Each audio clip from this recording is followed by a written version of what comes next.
રાજકોટમાં વીજ પોલના વિરોધમાં ખેડૂતોનું વિરોધ પ્રદર્શન જોવા મળ્યું. પડદરી ખાતે ખેડૂતોનું વિરોધ પ્રદર્શન કે જ્યાં ખેડૂત હિતરક્ષક સમિતિ દ્વારા પ્રતીક ઉપવાસનું આંદોલન 3 દિવસના પ્રતીક ઉપવાસનું આંદોલન જાહેર કરવામાં આવ્યું છે.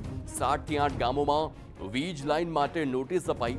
વીજ લાઇનમાં વળતરને લઈને પરિપત્રમાં આંટી ઘૂંટી હોવાનો દાવો છે.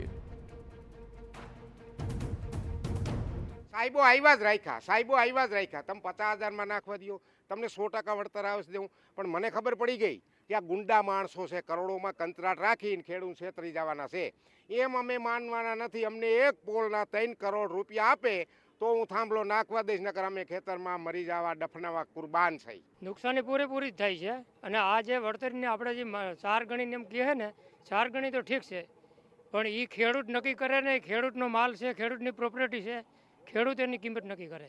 નુકસાની તો ફૂલે ફૂલ જ છે. નહીં, રાજ્ય સરકાર દ્વારા પરિપત્ર જાહેર કરવામાં આવ્યો, એને કઈ રીતે જુઓ છો? રાજ્ય સરકાર પરિપત્ર તો કરે, પણ રાજ્ય સરકારની કઈ માલિકી તો નથી ને, એનો કઈ પ્રોપર્ટી છે નહીં.